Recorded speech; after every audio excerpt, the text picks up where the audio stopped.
I leo o mai ai o whaamtalanga i le maliu whaafuasei o le whatusolo i longa Samoa i a Papali'i Sia Figiel. O lea ua mole mawina le toa tele o tuina mai whaamaisenga ma saafiafinga i lea tamaitai. O Papali'i Sia Figiel sa whanau mai o ia i le aso no Januari i le tauāloa o no fitu i matau tutai Samoa. Na o lae o ia i Samoa a o le malanga mai i New Zealand moa o ngā whaapea fo i le malo a Amerika.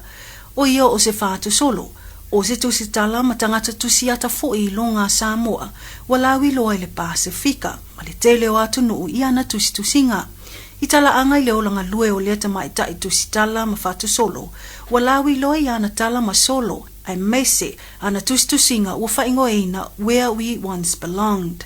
E tele whailonga tauāloa ua whaamanueina ai lea tamali'i o le atunuu. E peo na ia mauaina ai le whailonga o malo o le taupulenga po le Commonwealth Writers Prize, Best First Book, Southeast Asia ma le South Pacific Region i le tauāloa iwa fitu.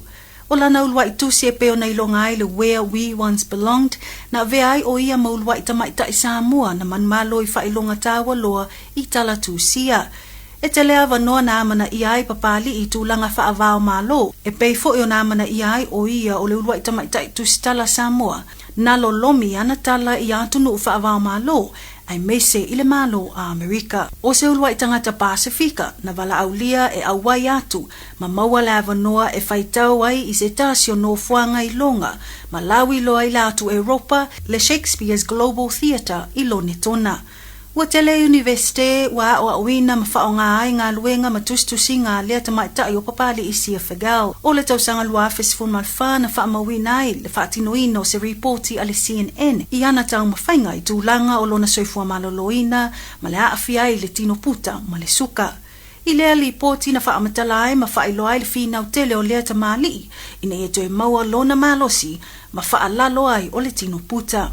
E pei foi ona awai ma tau sinio i taalonga le triathlon o se porkalame le CNN e au fiai le au tamoenga ma le wili vai. I lea li poti na whailoa ai o se tangata whinau a wana a fia pena la vea i lea tau sinionga ai na faamalo si lava.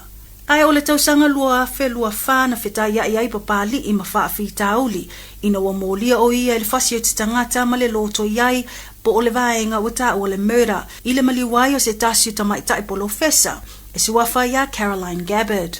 O le masino o Februari o le tausanga nei lua ono na fuafua e lawai le unga o lea mata upu o lo molia ai o ia a o lea ua maliu. I whaamtalanga i whaapea na maua atu Papali'i Sia Figiel ua maliu i tatono le potu na tawhia ai i tanu malala i le taia o le asunga fua luasfumaleono Januari a ua whetaua ina whaamtalanga ma reporti o lo masalo mia o ni manua na whaatupu e le ua maliu po o le vaenga wata o le self-inflicted wounds na mafua ai o na whano lo na soifua. Aiwi i ni reporti watu ina mai o lea o lo talia pia se autoanga mai leo e tusai ma lea mata upu.